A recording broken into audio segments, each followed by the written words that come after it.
Title of the message this morning, The Tables Are Turned. I told you last week, I almost went back and changed the title. I'm glad I didn't, because this now comes to fruition in chapter 7. The groundwork was being laid for this guy by the name of Haman last week, and the plan that he had to destroy all of the Jews because of one little Jewish man by the name of Mordecai.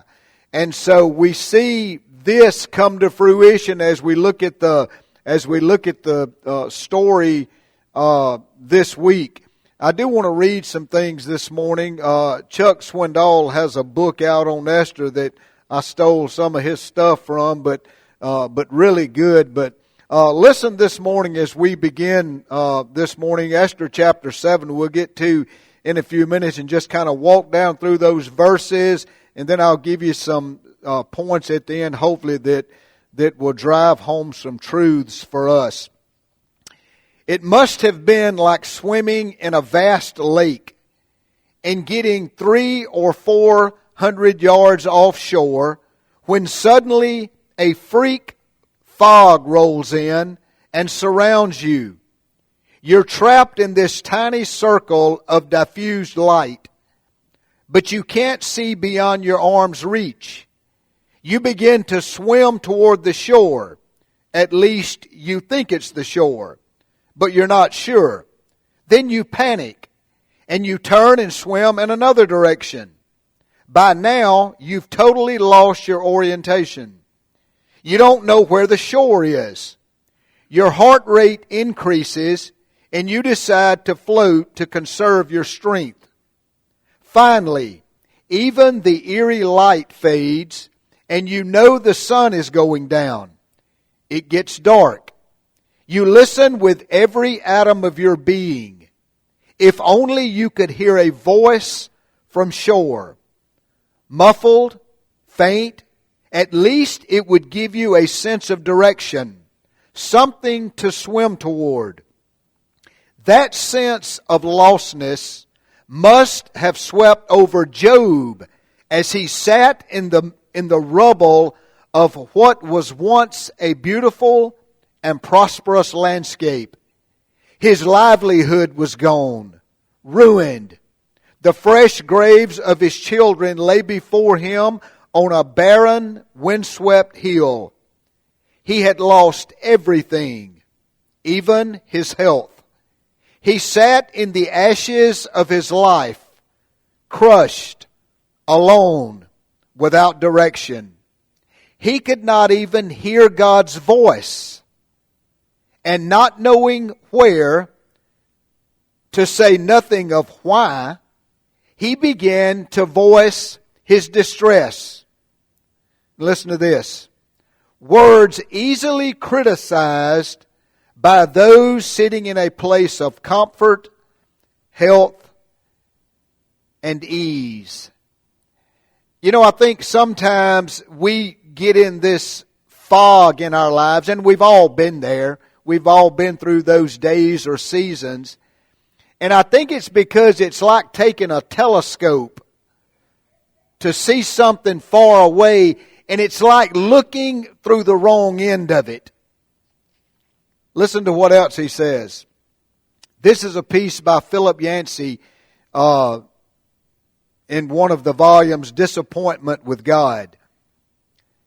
No matter how we rationalize, God will sometimes seem unfair from the perspective of a person trapped in time. Only at the end of time, after we have attained God's level of viewing, after every evil has been punished or forgiven, every illness healed, and the entire universe restored, only then will fairness reign. Then we will understand what role is played by evil and by the fall and by natural law in an unfair event like the death of a child. Until then, we will not know and can only trust in a God who does. We remain ignorant of many details, not because God enjoys keeping us in the dark, but because we have not the faculties to absorb so much light. At a single glance, God knows what the world is about and how history will end. But we, time-bound creatures, have only the most primitive manner of understanding. We can let time pass. Not until history has run its course will we understand how all things work together for good. And then he says this: faith means believing in advance what will only make sense in reverse. Just before Job, who we just read some things about, is the book of Esther. I've told you just about every Sunday, God's not mentioned in the book. There's no pronoun reference to Him. It's not quoted from in the New Testament. None of those things. And yet, when you look at the book of Esther and you see how God works in the life of Mordecai, in the life of Esther, in the life of an ungodly king, and probably an ungodlier man by the name of Haman, you see how the puzzle so fits together. And here's why. Because the story is not told from your perspective and mine. The story is told from God's perspective. We looked back a couple weeks ago at chapter 3. When, I think it was into chapter 2, that Mordecai saves the king's life. We come to the next chapter, the next major event that rolls out. A man by the name of Haman is promoted. And we're looking at this and saying, King, wrong guy. I don't know why you're promoting him, but he's not the guy to promote. As if that's not enough, then Haman comes up with this plan because he hates Mordecai, that he's not only going to destroy Mordecai, but destroy the whole Jewish nation. God still hadn't moved. It's as if God is silent. Someone once said, if we don't remember that God is sometimes silent, we will often panic. Just like the first illustration of swimming in the water. A couple of illustrations. The book of Habakkuk. It's a short 3-chapter book where it's a conversation between God and Habakkuk. Habakkuk sees all these injustices going on, and he feels like God's not moving. And God is moving, just like He's moving in this story. And Habakkuk is in that fog because God's not moving. God's silent. And then when God does speak, Habakkuk wishes he was back in the fog because he doesn't like what God tells him. How God's going to deal with His people, and He's going to do it through a more ungodly people. And then when you come to the end of the book of Malachi, which is the last book in the Old Testament, before the birth of Jesus, in the first book of the New Testament, there's 400 years, God just disappears, so to speak. But we know as God's children, He didn't just disappear. God didn't hit the pause button for 400 years on His all-knowing, ever-present, all-powerful being. God just didn't talk to anybody. But it doesn't mean that God wasn't moving and working behind the scenes in that 400 years. I don't have this to put up for you, but if you want to write it down, you can. To discover how God works, we need to know 2 things, okay? These are not up there, so if you want to write them, here they are. To discover how God works, we need to know 2 things. Number 1, life is filled with sustained periods of silence. Life is filled with sustained periods of silence. Any of us ever gone through that? You bet. All of us. Life is filled with sustained periods of silence. Now get this, because it goes under it. Though painful as they are when God doesn't speak, they are just as significant as when God does speak. We don't believe that, but it's true. The times that God does not speak are just as significant as the times when God does speak. I won't give you the whole story, but two of the Bible characters, and all of them did go through it, but Job, we read something about him. Joseph, remember Joseph sold by his brethren? And I mean, he just went through a gamut of just bad stuff. And it was almost like God wasn't speaking to him, but He was. And He was working behind the scenes and all that. So the first thing to know, to discover how God works, life is filled with sustained periods of silence. Number two, the turning points of life are often subtle. The turning points of life are often subtle. An example is in Esther chapter 6. Remember, the king couldn't sleep? So what is he called for? The book of the Chronicles. Man, I can't imagine why. But while those are being read to him, guess what he discovers? Mordecai. Hey, Mordecai saved my life. And then he asked a question, what's been done for him? Nothing. And then that we looked at it last week. It's so God does have a sense of humor. You know, Haman's going to get up the next morning. He's going to the king. He's going to tell the king, we got to hang Mordecai. He's worthless. So he's out in the yard, and the king says, who's out on the premises? Haman. Tell him to come here. So Haman goes, head is so big he couldn't get through the door because he thinks the king is really fixing to just roll out the red carpet for him. And he is rolling out the red carpet. Haman does realize it's not for him, though. Who's it for? Mordecai. He has to dress Mordecai up in all this garb and prance him through the street. And listen, I think Haman wishes Mordecai would have just said something. But he didn't say a word. I think he just every now and maybe looks at Haman and winks. But it's in that subtle thing that God begins to turn the tables this morning. And so whatever shape or position you find yourself in this morning, whatever bad circumstance, wherever it may be, you do know that God can turn the tables. He can. And He will for His children. All right, let's pick up the story in Esther chapter 7. Verses, we'll kind of do like we did last week. I'll walk you through the verses, tell the story. Very, very neat story. Chapter 7, verses 1 and 2. Then the king and Haman came to drink wine with Esther the queen. This comes on the heels of Haman realizing he's messed with the wrong man. And he's messed with the wrong man because he's messed with the God of this man. Verse 2.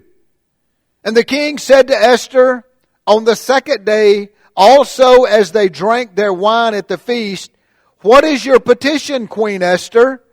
It shall be given you. And what is your request? Even to half of the kingdom it shall be done. So, how many times has the king asked Esther this question? If y'all can't answer it, I'm going back to chapter 1. How many times? 3. I'll answer it for you. When was the first time he asked her? Oh, geez, y'all terrible. She goes in to the king. He has to extend the golden scepter. What happens if he doesn't? Good, y'all remember that part. So that's when he asked her, what's your request? What's going on?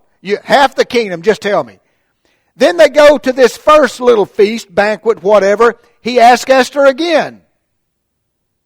She still doesn't tell him.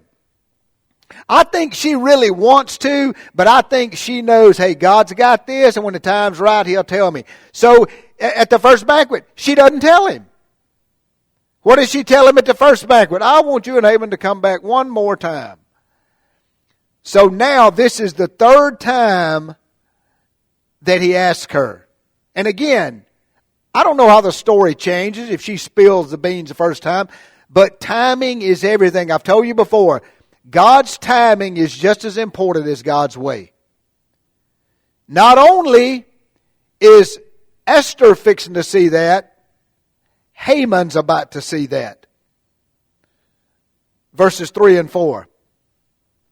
Then Queen Esther answered and said, If I found favor in your eyes, O king, and if it seems good to the king, let my life be given to me as my petition, and my people as my request. Right here in verse 3 is the first time she reveals to the king she's Jewish. In a roundabout way. That's what she's telling him. Verse 4. For we have been sold, I and my people, to be destroyed, to be killed, and to be caused to perish. That's about as plain as she can put it. Now listen to what she says. Now if we had only been sold as slaves, men and women, I would have remained silent. Ecclesiastes says, there's a time to be silent, there's a time to speak. She tells the king, had he just offered us as slaves, I wouldn't even bothered you. She goes on to say, for the adversity would not be worth the annoyance to the king. I wouldn't even brought it up. But she tells the king, we've been sold basically to death. Haman wants us all killed. And so my petition is, not just spare me, your queen, but spare my people. Spare the Jewish nation. Spare God's people. Is what she's saying. Verse 5. Then King Ahasuerus said, he said to Esther the queen, who is this one? And where is this one who fills his heart to do thus? What do you think's going on in Haman's mind? Man, he is mortified. I mean, number one, he never saw this coming. The king's already signed the edict. They're dead. I'm going to hang Mordecai. All this is the last thing he's thinking about. Let me read another piece to you by Chuck Swindoll. I think this is the last one. I won't bore you to death with it. Listen to this. We live in a world of preoccupied people. Anybody in here fit that bill? All of us. They too live in a fog. Who knows how many edicts Ahasuerus signed that day? Who knows how many pressing matters of government were on his mind? The king had countless decisions to make, and Haman, who was a trusted official, had proposed it in such a way that he seemed to be solving a problem that directly affected the good of the kingdom. So the king probably signed it without giving it a great deal of attention, believing that Haman, a man he trusted, knew what he was doing. Suddenly, however, things had changed. Don't ever try to convince me that some situation in this life is absolutely permanent. God can move in the heart of a king. He can move an entire nation. He can bring down the once impenetrable Iron Curtain. He can change the mind of your stubborn mate. He can move in the affairs of your community. He can alter decisions of presidents and prime ministers and present-day kings and national dictators.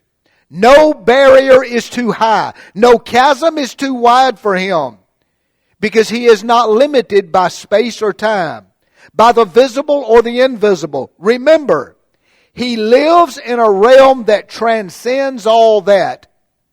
He is all powerful. And when God is ready to move, He moves. And when He does, hang on. You're in for the ride of your life. Mordecai and Esther is fixing to see that, but so is Haman. Verses 6 through 8. So Esther said, an adversary and an enemy is this evil Haman. Then Haman became terrified before the king and queen.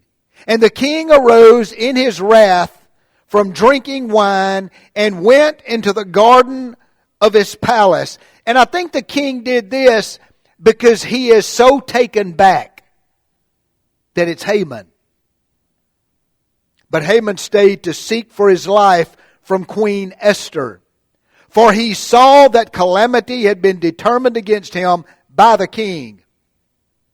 Now the king returned from the garden of his palace into the place where they were drinking wine, and Haman was falling on the couch where Esther was. So the king said, will he even assault the queen with me in the house?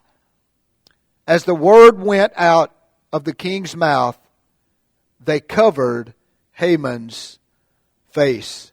What he's doing here, the king comes back in and thinks Haman is making an improper move toward the king, toward the queen. He's not. He's begging for his life, is what he's doing. But the king interprets it this way.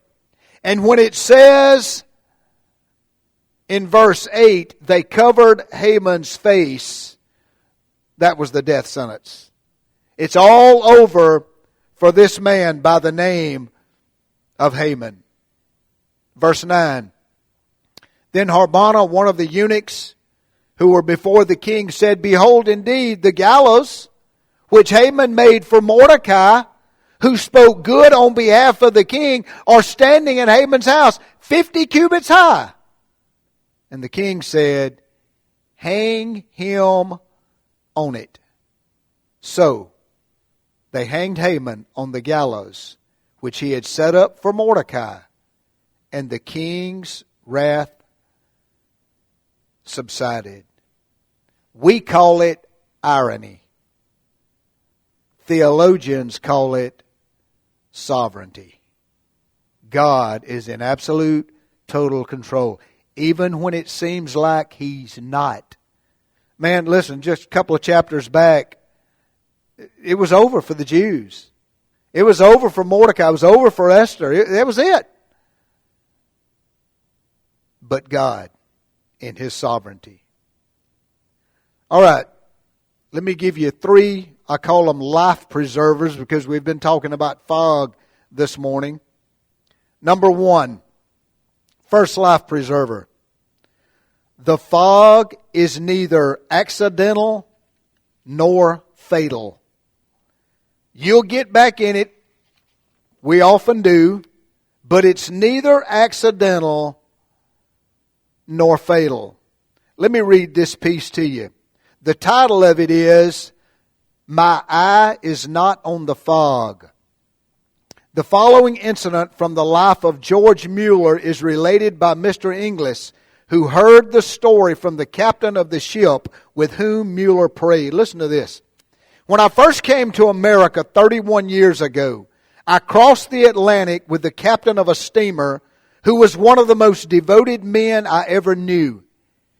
And when we were off the banks of Newfoundland, he said to me, Mr. Inglis, the last time I crossed here 5 weeks ago, one of the most extraordinary things happened, which has completely revolutionized the whole of my Christian life.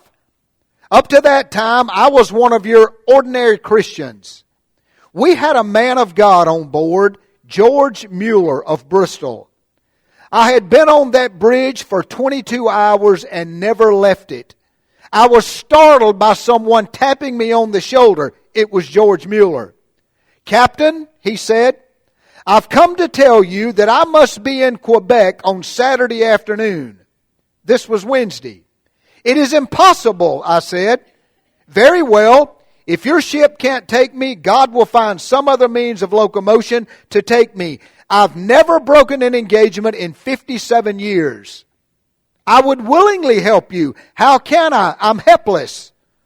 Let us go down to the chart room and pray." I looked at that man of God and I thought to myself, what lunatic asylum could that man have come from? I never heard of such a thing. "Mr. Mueller," I said, "do you know how dense the fog is?" "No," he replied. "My eye is not on the density of the fog, but on the living God who controls every circumstance of my life."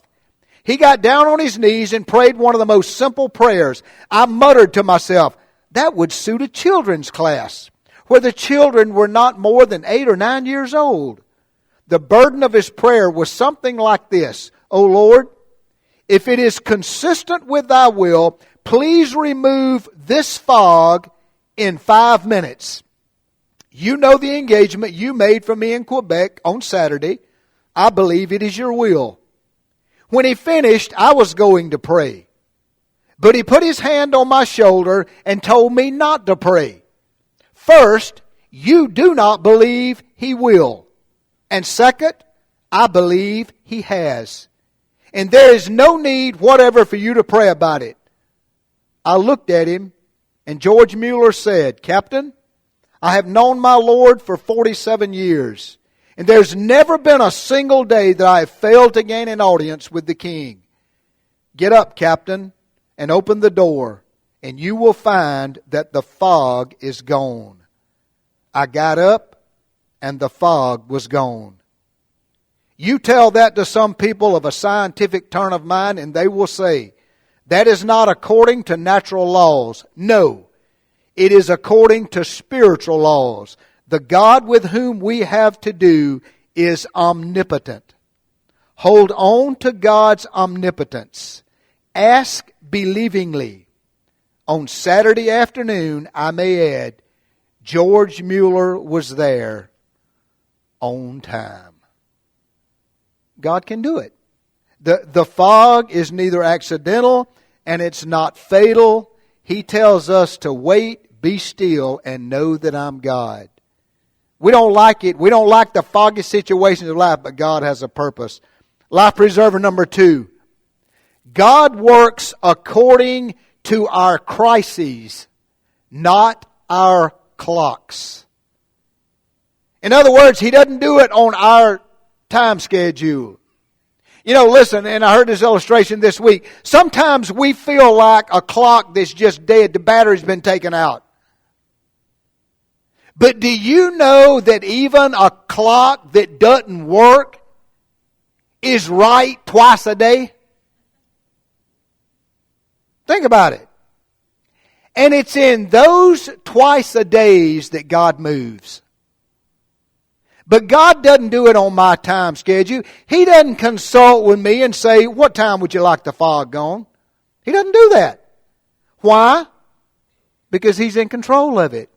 And He deals with us according to the crisis that we're in. He's not on a time schedule. He wasn't here. Had He been, the first time Haman made mention of Mordecai, God would have killed him. But God lets the story play out. And He does it for preachers like me and congregations like you that can see the predicament Israel, the Jewish nation was in, and God moved and saved them. And listen, God always delivers us.